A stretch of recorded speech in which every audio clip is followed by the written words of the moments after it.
Bueno, pues vamos a terminar el tema del Cinquecento y en este caso vamos a hablar de la pintura, de la última disciplina que nos queda del tema.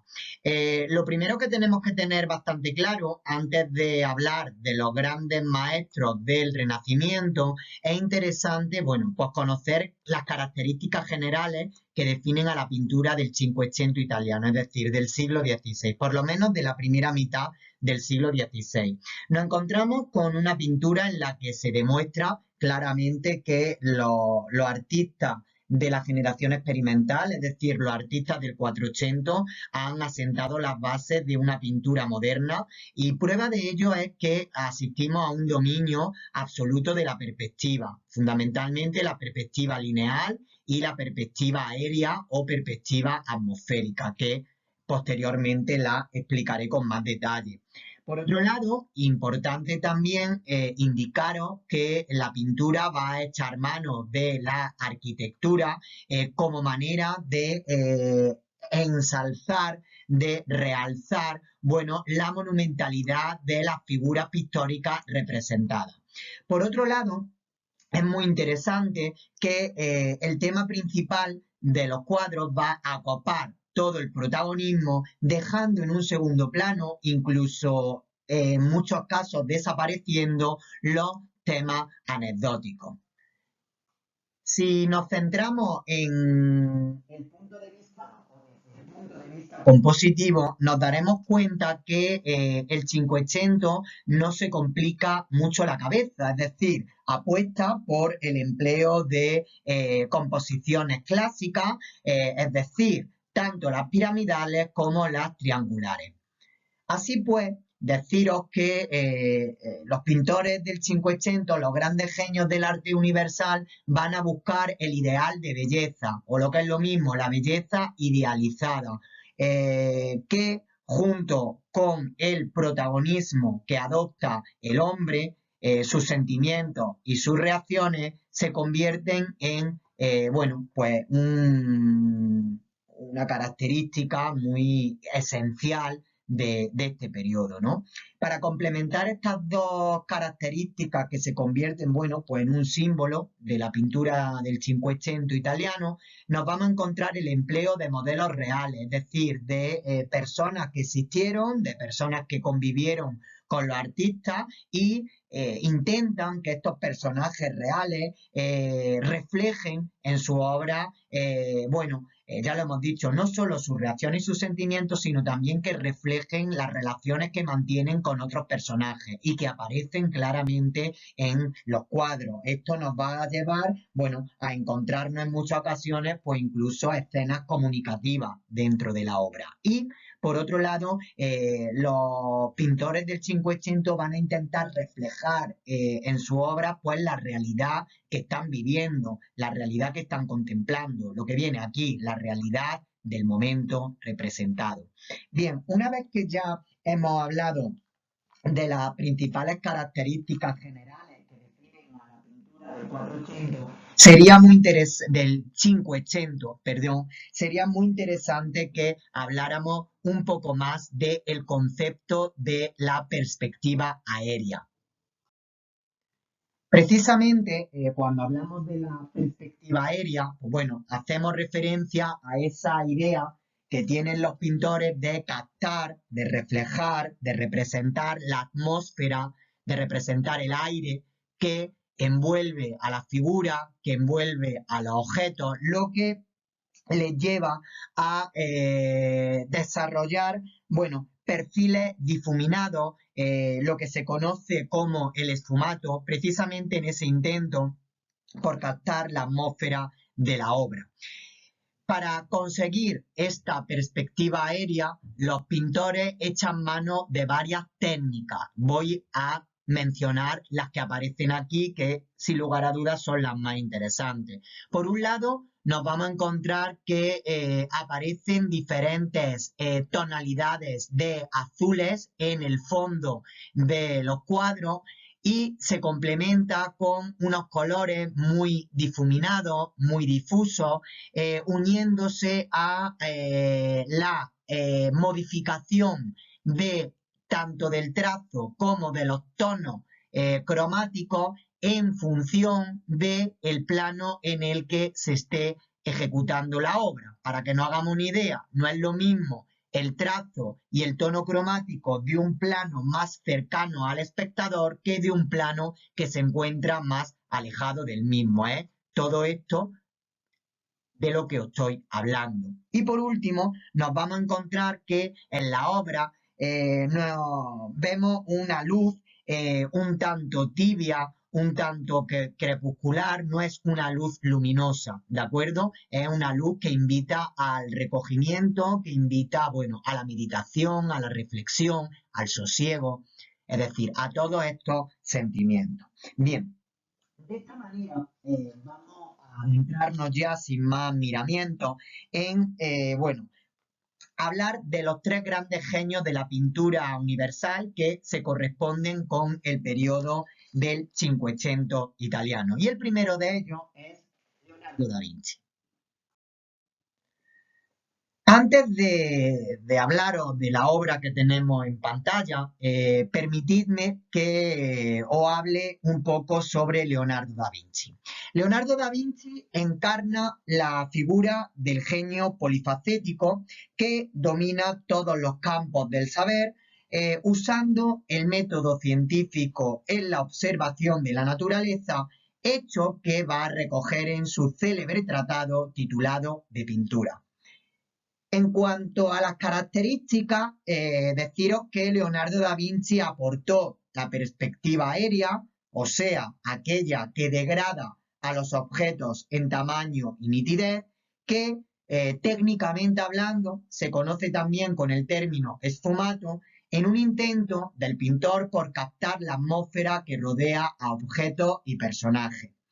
Leonardo da Vinci, por otro lado, concibe la luz como una fusión del negro y el blanco, es decir, el claroscuro, lo cual se traduce en una pérdida de importancia del dibujo en beneficio del color. Entre su obra podemos destacar en primer lugar esta, La Virgen de la Roca. Se encuentra entre sus obras más importantes. Realizada en 1483, vemos que las figuras se inscriben en un triángulo y destaca el encanto del claroscuro al que agrega el misterio de las rocas recortadas en la vaporosa lejanía. Estas cuatro figuras que aparecen en pantalla crean un misterioso ambiente en medio de un verde y húmedo paisaje envuelto en neblinas, de contorno difuminado por la lejanía.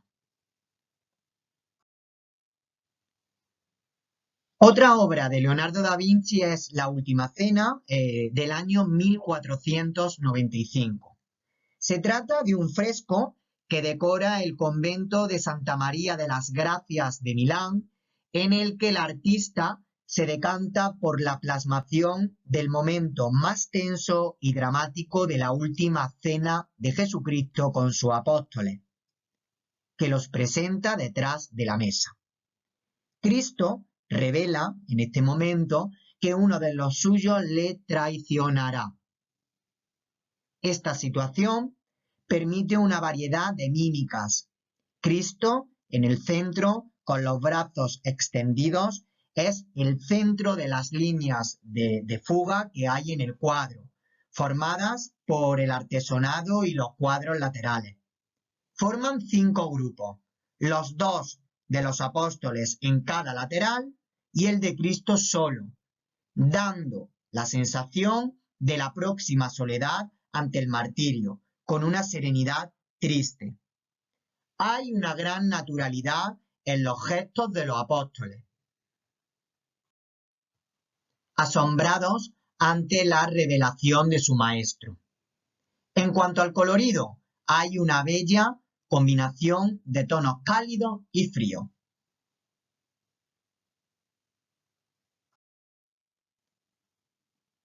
Ahora vamos a hablar de la Gioconda, un cuadro del año 1521. Como vemos, representa a una bella dama de unos 30 años, con una expresión dulce, casi sonriente. Son novedades dentro del retrato la posición de sus brazos y el hecho de estar representada de medio cuerpo. Pero tal vez lo que más tengamos que subrayar es la suave expresión del rostro, admirablemente modelado con el esfumato y el vaporoso paisaje de formas vagas e indeterminadas que le sirven de fondo. Además, se le ha llamado la Mona Lisa, que podría provenir de la Madonna Lisa di Antonio Maria Gherardini, esposa de Francesco del Giocondo, aunque esto no se sabe con seguridad. Lo más inquietante de este cuadro es el motivo de su tímida sonrisa. Bueno, y justo al lado nos encontramos con la Gioconda del Museo del Prado. Mirad, la pongo ahí porque me gustaría mencionarla, ya que el estudio técnico y la restauración que se realizaron entre 2011 y 2012 reveló de que se trataba de la copia de la Gioconda más temprana conocida hasta ese momento y uno de los testimonios más significativos de los procedimientos del taller de Leonardo. La existencia del paisaje bajo el fondo oscuro se detectó a través de una reflectografía infrarroja y una radiografía. Bueno, por una serie de elementos, tales como los materiales utilizados y de gran calidad, así como otro indicio, como las dimensiones de la figura, bueno, si la comparamos con la Gioconda de Leonardo da Vinci, son prácticamente idénticas y que quizás fueron calcadas partiendo del mismo patrón, pues hacen apuntar a que la Gioconda del Prado fue realizada por un miembro del taller de Leonardo, próximo a Salai o a Francesco Melchi, es decir, los alumnos más cercanos al maestro y que tenían acceso directo a sus dibujos del paisaje, ¿de acuerdo? Es simplemente comentároslo para que lo tengáis como anécdota, como curiosidad, ¿no? Vamos a seguir. De esta manera, vamos a hablar ahora del otro gran genio de la pintura del Cinquecento italiano. Estamos hablando de Miguel Ángel Buonarroti.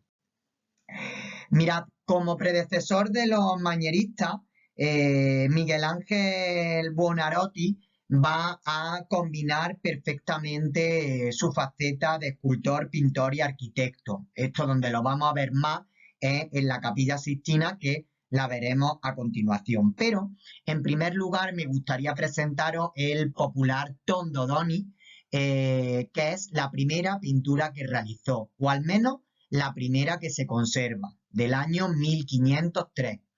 En este tondo aparece la representación del mundo divino junto al mundo terrenal, cuyo nexo de unión está personificado por la imagen de San Juan Bautista. Alejado de la pintura de Leonardo da Vinci, Miguel Ángel concibe una escena de gran belleza en la que predominan la nitidez, la precisión del dibujo y la utilización de colores vivos e intensos.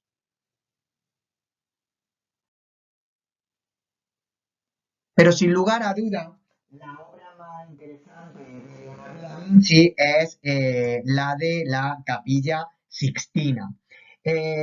Comentaros que en 1508 el Papa Julio II le encarga la decoración de la Capilla Sixtina, obra que ejecutará entre 1508 y 1512 y una obra por la que Miguel Ángel no manifestó en un principio demasiado entusiasmo.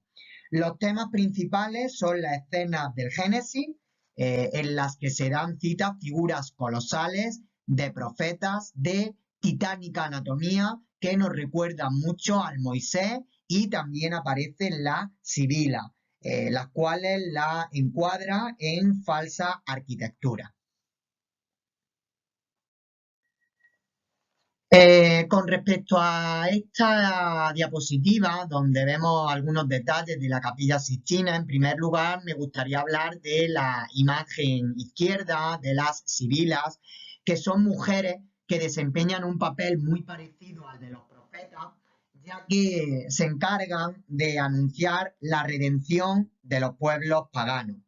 El descubrimiento de estos personajes se produjo sobre todo durante el Renacimiento, momento en el que fueron representadas por múltiples pintores y no solo por el mismísimo Miguel Ángel. Pero sin lugar a duda, la escena más famosa, más popular de Miguel Ángel en la Capilla Sixtina es el juicio final. Este juicio final fue pintado algo más tarde sobre la pared de fondo. En él es posible reconocer la barca de Caronte, figura de la mitología clásica, que conducía una barca que atravesaba la laguna Estigia, llevando a los difuntos al reino de Hades, o sea, al infierno. Más tarde, como resultado del Concilio de Trento, las nuevas ideas sobre el pudor y la castidad llevan a que las partes pudendas fuesen vestidas por las pinturas encargadas a Daniel Volterra. Las gigantescas y colosales figuras miguelangelescas serán una importante fuente de inspiración para los pintores del manierismo. El amor al desnudo y al movimiento de la figura que triunfó en toda la capilla se exalta aún más. Es un movimiento ascendente de los elegidos contrarrestando por el hundirse en el abismo de los condenados. Hay un gran gusto por los escorzos un tanto violentos, un preludio de la estética barroca. En tercer lugar, tenemos que hablar de el tercer genio de la pintura universal y por ende del Cinquecento, que es Rafael Sanzio, también conocido como Rafael d'Urbino o Rafael el Divino. Lo primero que tenemos que decir es que Rafael sintetizó lo mejor de Leonardo da Vinci y de Michelangelo Buonarroti, pero también aportó su sello personal. Su pintura es amable, colorista y de composiciones bien estudiadas. En primer lugar, tenemos dos imágenes. La de la izquierda se corresponde con la Virgen y el Niño, obra que Rafael desarrolla en un primer periodo de pintura muy simétrica, de figuras con suaves movimientos, rostro redondo y miradas de ensueño. A la derecha nos encontramos con los desposorios de la Virgen. De su formación al lado del pintor Perugino nos queda esta obra del año 1504. Como vemos, en el centro están la Virgen, San José y el sacerdote, en torno a los cuales se sitúa el resto de los personajes. Al fondo vemos un templete de planta octogonal, hacia el que se escapa la mirada del espectador. En este caso, podemos afirmar que el alumno emplea y supera con creces las enseñanzas que ha recibido de su maestro.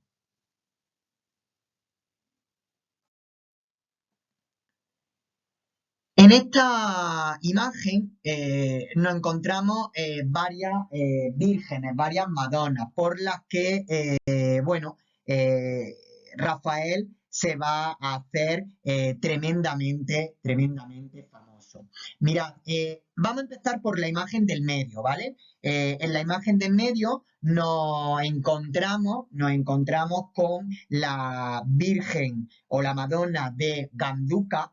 Esta obra que se destaca por el notable equilibrio de los elementos compositivos, revela la existencia del esfumato leonardesco que envuelve la forma y los rostros con un velo sutil, dulcificándolos. El uso de la luz, por supuesto, hace resaltar el hermoso rostro de la Virgen. Por otro lado, vamos a destacar la Madonna de la derecha, la Virgen de Terranova, también conocida como la Madonna del Prado. En esta obra, en la que aparece la Virgen, Jesús y San Juan Bautista, Rafael denota la influencia compositiva piramidal leonardesca, aunque la dulzura de las actitudes y de los rostros resultan tremendamente originales. Aquí me permite hablaros de que en el año 1508 Rafael se trasladó a Roma, convocado por el Papa Julio II, con el fin de encargarse de la decoración de sus habitaciones. Seguimos con las Madonas y destacamos a la Virgen del Jilguero, donde demuestra hasta qué punto pudo influir sobre él la pintura de Leonardo. Rafael, de nuevo, recurre a la composición piramidal, tan característica de Leonardo da Vinci, y además recrea los fondos húmedos y desdibujados de sus obras. De este periodo también destacan obras tan importantes como la Sagrada Familia del Cordero y la Virgen del Pez, donde funde la belleza pagana del Renacimiento depurada por el idealismo neoplatónico y la devoción cristiana. Son de grave exactitud, rebosante nobleza y grandiosidad.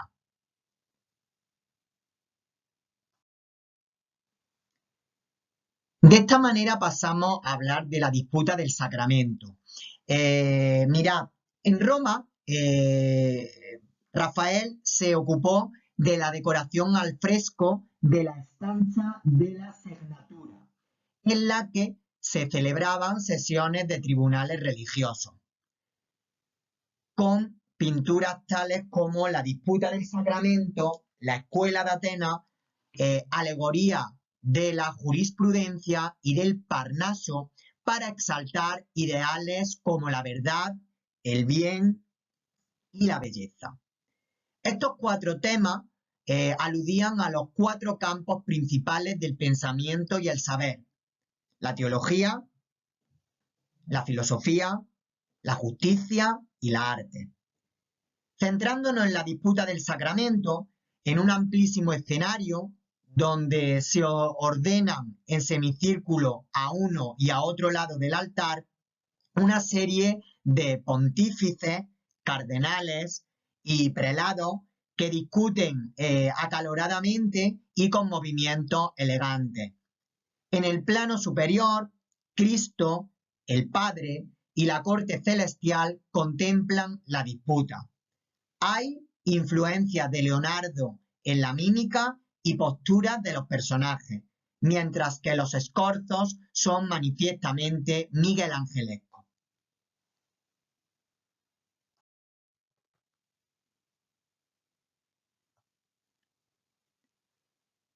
Sin lugar a duda es una de las obras más importantes de Rafael, la Escuela de Atenas. Presenta una inmensa perspectiva arquitectónica clásica romana, ante la que Platón y Aristóteles presiden una ingente reunión de sabios como guiando los caminos de la filosofía. Ptolomeo, Arquímedes, etc. Es desde luego una auténtica enciclopedia de filósofos hasta el siglo XVI. El primero, viejo, señala el cielo de las ideas. El segundo, arrogante, señala la tierra. Esparcidos por el vasto recinto se encuentran Sócrates, Arquímedes, Pitágoras, reconocibles por sus símbolos. También Rafael, Miguel Ángel y Bramante aparecen junto a esta multitud de pensadores, lo cual compatibiliza a los modernos con los clásicos. Otra interesantísima obra de El Divino, de Rafael, es El incendio del Borgo. Esta obra coincide con el inicio del estilo pictórico que distingue los últimos años de Rafael, un estilo presidido por un sentido del clasicismo. El acontecimiento representado está extraído del Liber Pontificalis y muestra el milagro gracias al cual, en el año 847, el Papa León IV, personificación de León X, asomándose a la galería de las bendiciones de la Basílica de San Pedro, figuradas en forma paleocristiana, extinguió un incendio que se había desatado en la ciudad eterna. Alusiones a edificios de la etapa clásica existen, como por ejemplo el Templo de Saturno, y dentro de lo contemporáneo utiliza un vocabulario claramente bramantesco, de Donato Bramante. En la figura podemos ver que existen referencias a la estatutaria clásica. Con el milagro de León IV, el Papa Medici hace una explícita referencia al objetivo que se había propuesto durante su pontificado: aplacar el fuego de la guerra que estaba devastando la cristiandad. Pero Rafael también es autor de retratos de profunda psicología, y uno de ellos es este, el del Cardenal. Se trata de una obra del género del retrato, del año 1518, con expresión aristocrática y compuesta a partir de una sobriedad moderada. Se presenta al cardenal de medio cuerpo, en cuyo atuendo eclesiástico característico se destaca la minuciosidad con que el autor pintó detalles, como la seda brillante y la tornasolada. Los colores forman un contraste entre el negro y el rojo y dan la sensación de profundidad que favorece a la representación. El autor, como he comentado anteriormente, infunde cierta fuerza psicológica al retratado por medio de la mirada. El rostro recibe un tratamiento de personaje aristocrático y transmite una actitud reflexiva, propia de alguien de carácter reservado, pero con una gran seguridad en sí mismo. Más tarde, la escuela veneciana y otros pintores como Tiziano, justo lo que vamos a ver a continuación, se dejarían influir por este tipo de retrato. De nuevo muestra una notable fuerza psicológica, aunque es ambiguo, y ello dificulta interpretar la mirada como astuta o como inteligente, a elección de cada uno.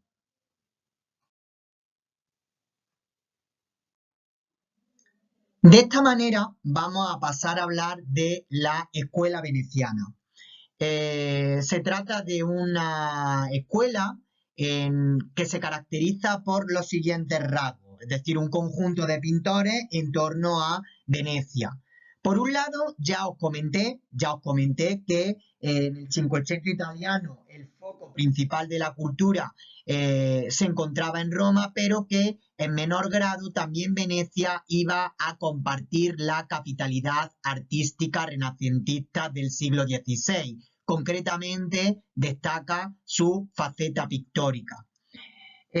Por otro lado, señalar que entre sus características podemos mencionar el predominio del color, con unas tonalidades muy luminosas y con una pasta muy gruesa. También indicaros que emplea unos tonos bastante intensos, ¿de acuerdo? Y además, deciros que la pintura veneciana se caracteriza por la importancia que adquiere el paisaje, dotándola o dotándolo a este paisaje de una racionalidad casi matemática. Así pues, también exalta la riqueza de la República de Venecia con sus telas, joyas y ambientes palaciegos, y además dota de más importancia al tema secundario que al principal. Entre los principales autores podemos destacar a Giorgione como fundador de la escuela, pero también podemos hablar de Tiziano. Aquí no viene, pero ya lo adelanto. Otros pintores muy importantes de la escuela veneciana son Veronés y Tintoretto. Bueno, pues si os parece, vamos a comenzar hablando del primero de los pintores importantes de la escuela veneciana, que está muy relacionado con nuestro país, que es Tiziano.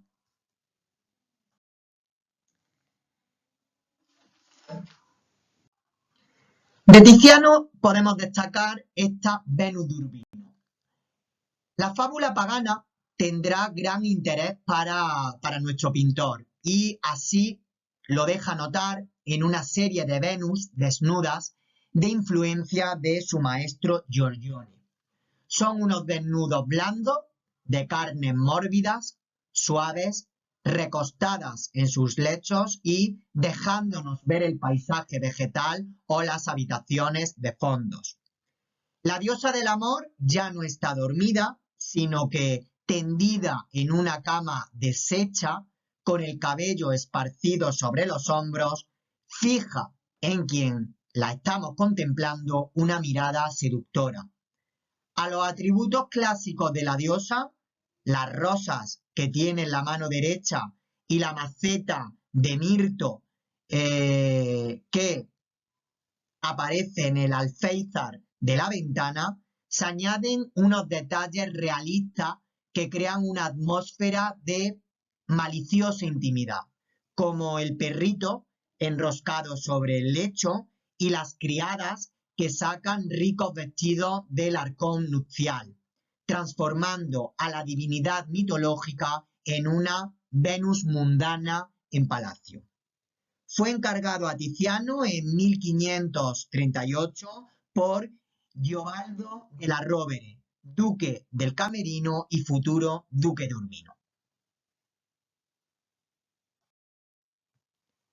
Aquí nos encontramos con Venus y la música, una obra en la que son importantísimos los efectos de luz con sus diferentes tonos, y la blancura de las carnes destaca aún más.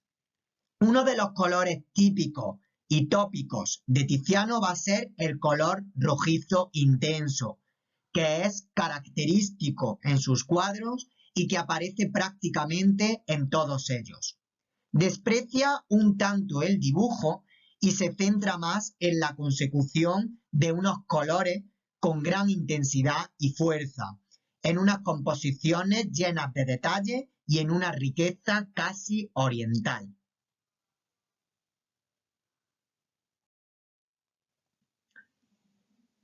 En esta obra, Danae recibiendo la lluvia de oro de Tiziano, nos representa un tema mitológico de carácter declaradamente erótico. Mirad, Danae es hija del rey Argos,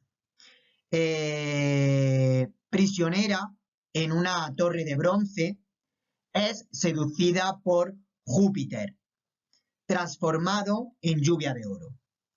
Fue un lienzo empezado por Tiziano en Venecia en 1544 y terminado en Roma durante su estancia de 1545 a 1546.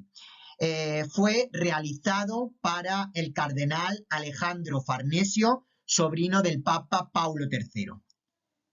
Se trata de una obra de máxima libertad técnica y cromática, de la cual quiso Tiziano dar una clara demostración precisamente en la Roma dominada por Miguel Ángel.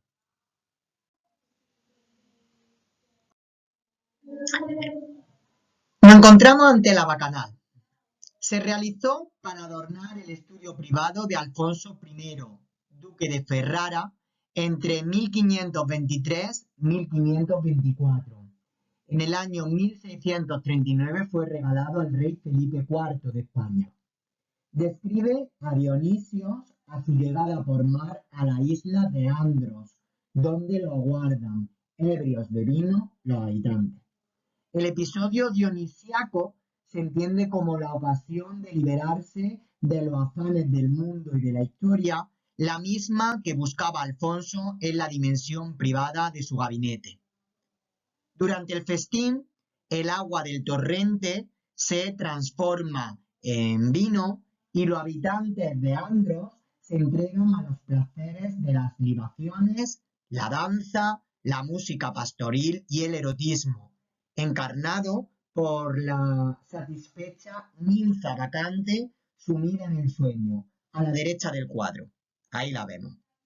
Al pensamiento dionisiaco remite también la página de música que hay en el suelo, en el centro del lienzo, en la cual se lee Qui voit et ne revoit, il ne estet que boire soit. El que bebe y no vuelve a beber, no sabe lo que es beber. Elemento de reflexión moralizante. En el fondo, en lo alto de la colina, yace un viejo extenuado, símbolo de la caducidad del idilio pastoril. También Tiziano se caracterizó por la realización de retratos como este, el de Carlos V en la batalla de Nürnberg en 1548. Ya os lo he dicho, el gran admirador de Tiziano fue el emperador Carlos V. Sin lugar a duda, este es el retrato más famoso de todos los que pintó al emperador, que tal vez lo realizó tras la batalla de Nürnberg. Nos presenta al emperador ya aventajado y cargado de preocupaciones, dirigiéndose a caballo durante la batalla hacia algún lugar peligroso. Hay gran calidad en la armadura del guerrero y es importante señalar el paisaje brumoso del fondo. También Tiziano realizó este retrato de un jovencísimo Felipe II con armadura corta. Y es que el hijo de Carlos I, el también rey español Felipe II, fue un entusiasta comprador de las obras de Tiziano y en otras ocasiones también lo retratará el pintor veneciano. Otra obra interesante de Tiziano es esta Coronación de Pío, realizada hacia 1570. Las figuras aparecen caracterizadas por elegantes torsiones que testimonian la atención prestada a los modelos escultóricos clásicos y a las grandes enseñanzas miguelangelescas. En la arquitectura se ve un arco sencillo sobre un cielo, bueno, oscuro, cruzado por nubes, mientras que arriba a la derecha aparece una lámpara que ilumina la dramática escena. Y aquí tenemos un autorretrato para finalizar la obra de Tiziano, en el que, bueno, de nuevo, pues hay un predominio claramente del color sobre la línea y marca un poco las características, bueno, marca las características del pintor veneciano. De esta manera vamos a pasar a hablar de otro pintor de la escuela veneciana, en este caso del Veronés. Y la primera obra del Veronés va a ser esta, Moisés salvado de las aguas del Nilo. Los diferentes episodios de la vida de Moisés eran muy demandados por la Iglesia Católica al considerar al patriarca como una prefiguración de Cristo. Uno de los más demandados era la salvación de las aguas, al considerarse comparable con la resurrección del Mesías. Este lienzo se encuentra en el Museo del Prado y Veronés muestra de manera bellísima este episodio. Una hija del faraón, acompañada de su pequeña corte, encuentra a un niño pequeño en el Nilo. Una de las cortesanas muestra al bebé en un marcado escorzo, mientras la más anciana abre un paño con el que cubrirlo. Todos los personajes visten a la moda veneciana del Renacimiento, con ricos ropajes muy del gusto del maestro, quien incluye siempre en su obra algún elemento curioso, como el enano o el hombre de color del primer plano. La escena se desarrolla al atardecer y esa luz ha sido la empleada por Veronés, creando un efecto atmosférico que diluye los contornos y, a medida que se profundiza, distorsiona más la figura, como la muchacha que vemos tras las hijas del faraón o las jóvenes que se bañan en el río. En el fondo de árboles y del puente, con la ciudad, sitúan perfectamente las figuras en el espacio. Por supuesto, no en Egipto, sino en Venecia. La pincelada utilizada es rápida, sin centrarse en detalles, muy similar a la de Tintoretto o Tiziano. Ahora nos centramos en esta obra, Venus y Adonis. Bien, Adonis, ¿quién era? Era un joven de tal belleza que enamoró a dos diosas, Venus y Proserpina, que se lo repartían durante el año. Venus solo buscaba complacerle y le acompañaba en sus múltiples cacerías, en una de las cuales encontró la muerte. La diosa le convirtió en anémona tras fallecer. Así, en la escena pintada con gran maestría por el maestro, observamos a Adonis dormido, en un pronunciado escorzo, vestido con los más ricos ropajes de la Venecia del siglo XVI, junto a Venus, semidesnuda, haciéndole caricias y dándole aire.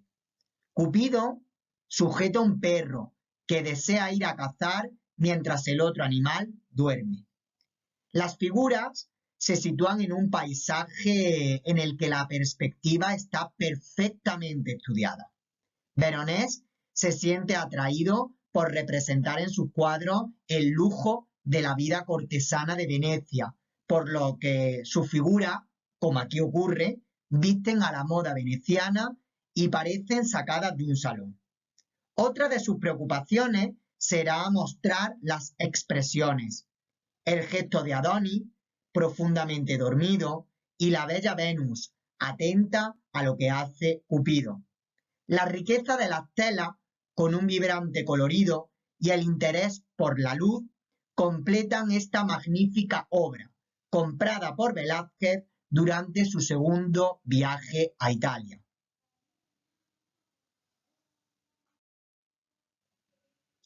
De esta manera vamos a pasar a hablar del último pintor de la escuela veneciana. En este caso vamos a hablar de Tintoretto. Indicaros que Tintoretto es un pintor cuya tensión dramática es semejante a la de Miguel Ángel, por lo que se sitúa ya en la frontera de la pintura manierista, que será la última parte del tema que veamos. Por un lado, vamos a empezar hablando de esta obra, El lavatorio. Este lienzo de gran tamaño fue subastado públicamente tras la ejecución de Carlos I de Inglaterra durante la Revolución de Cromwell. El rey español Felipe IV, un amante de la pintura, no tardó en enviar a su agente para hacerse con esta y otras joyas de la colección del decapitado. El lienzo es de fechas y procedencia dudosa, aunque no así su autoría, puesto que coincide en estilo y técnica con otro lienzo realizado para la Basílica de San Marcos de Venecia.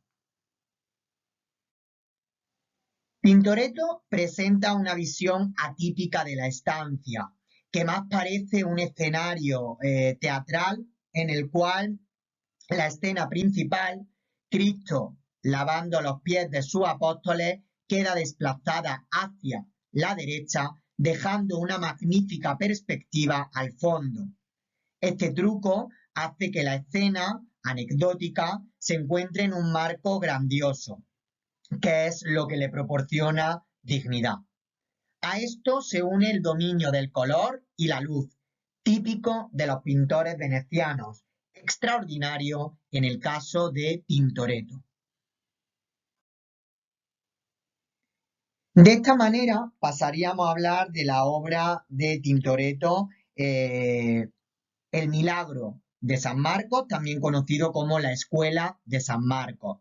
El cuadro recoge la liberación por San Marcos de uno de sus devotos, un esclavo de un caballero de Provenza que había sido castigado al cepo por haber venerado una reliquia del santo. Cuando se iba a consumar la sentencia de arrancar los ojos y cortar los miembros del siervo, interviene el santo. En el suelo aparece el esclavo desnudo y arremolinados a su alrededor los verdugos y un compacto grupo de hombres y mujeres. El santo planea sobre ellos en atrevido escorzo, de modo que su cara es irreconocible por causa de la visión en perspectiva. Su presencia ocasiona la destrucción del cepo y la rotura de los instrumentos de suplicio. El dueño del siervo, sentado en el pedestal del lado derecho, expresa su impotencia e ira ante el milagro. Contemplan la composición dos figuras con indumentaria morisca sobre la lejana balconada y las efigies de dos caminantes que se aproximan a la puerta del fondo.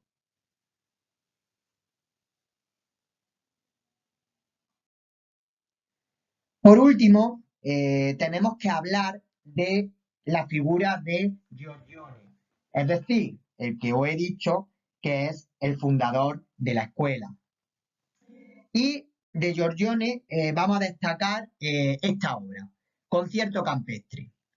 En este concierto campestre aparece un idílico paisaje en el que se integran un joven tañedor de laúd y un pastor, acompañado de dos jóvenes desnudas. Una de ellas toca la flauta mientras la otra vierte agua en una fuente. El tema es tremendamente enigmático y algunos especialistas consideran que se trata de una descripción de la Arcadia, mientras que otros piensan que sería una alegoría de la fidelidad amorosa de los pastores ante la infidelidad aristocrática. Las figuras se integran a la perfección en la naturaleza, ocupando el paisaje un papel fundamental en la composición. Ya no se trata de un elemento que se emplea exclusivamente para otorgar perspectiva al conjunto, sino que ahora forma parte de esta composición. La naturaleza se convierte así en actriz relevante en la pintura. Las figuras reciben un potente foco de luz que crea efectos de claroscuro, quedando el rostro del músico en penumbra. Manet empleará este trabajo como fuente para su Desayuno en la hierba, con la que romperá los esquemas de la pintura decimonónica. También destacar de Giorgione este tema. La Virgen de Castelfranco, o también conocida como la Pala de Castelfranco.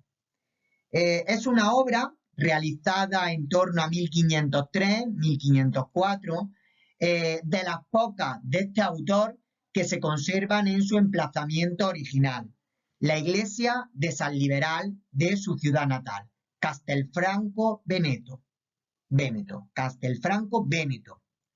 Datada en la fase inicial de su obra, fue un encargo en homenaje al hijo del condottiero local como retablo del altar donde sería enterrado.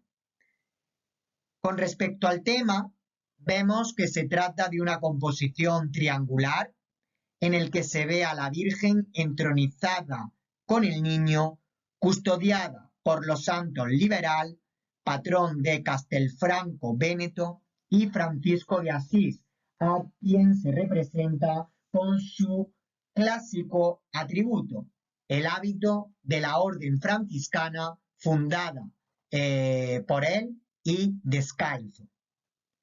Los expertos consideran la sugestión conseguida del esfumato en las cabezas de las vírgenes de dos obras comparables. Pero sin lugar a duda, la obra más importante de Giorgione es La Venus dormida. Le fue encargada a Giorgione, que dejó inacabada la obra al fallecer inesperadamente de peste en octubre de 1510, siendo Tiziano el encargado de realizar el paisaje en el que se ubica la Venus. La diosa aparece recostada ante un fondo de paisaje en el que la figura se integra espectacularmente. Una luz dorada baña el sensual cuerpo, cubriéndose la diosa el pubis, al igual que hacían las Venus puditicias de la antigüedad. Dicha iluminación resalta las brillantes tonalidades de las telas. La sensación atmosférica creada es una herencia de Leonardo, artista por el que Giorgione sentía especial admiración. Por último, tenemos que destacar esta obra, La Tempestad de Giorgione, del año 1506 y de difícil significado.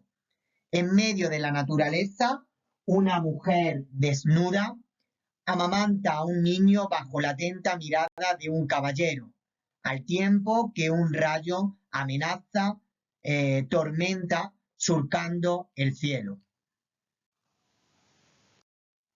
Bueno, y para finalizar, tenemos que hablar de la pintura manierista, y lo primero que tenemos que indicar es que se enmarca el manierismo en un contexto de crisis mediante la reforma protestante e inicio de la era de violencia, lo cual cuestiona el mundo ideal renacentista.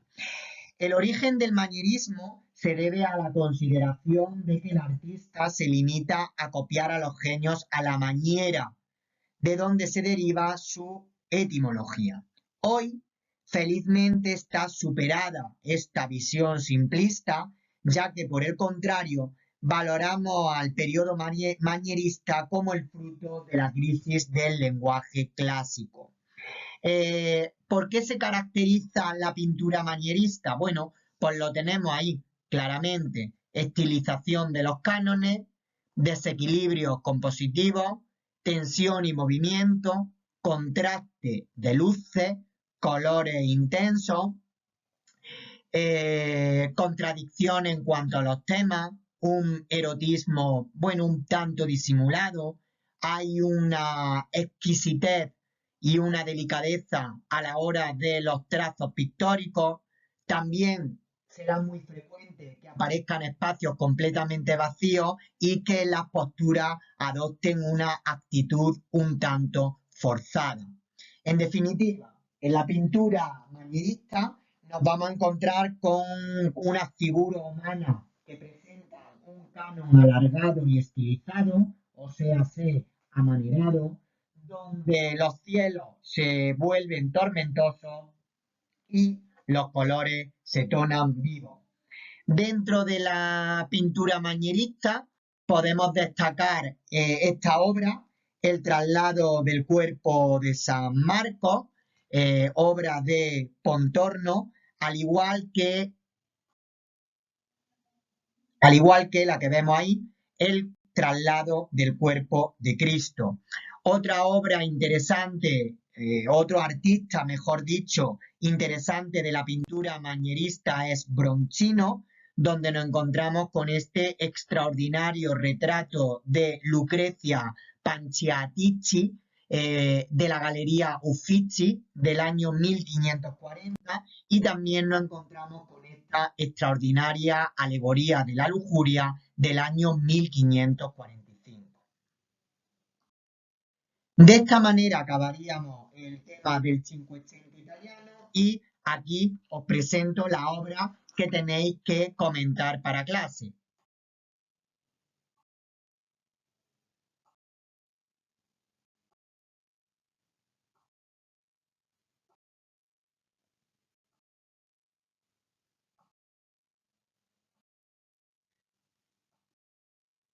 Bien, esta sería la última que tenéis que comentar, siguiendo, bueno, con las cuestiones que tenéis en la introducción del tema, y cualquier duda que tengáis al respecto, no dudéis en comentármela. El último vídeo, la última presentación para cerrar el arte renacentista y manierista hará referencia al Renacimiento español, el arte del Renacimiento en España, ¿de acuerdo? Bueno, pues nos vemos en clase y un saludo a todos y a todas.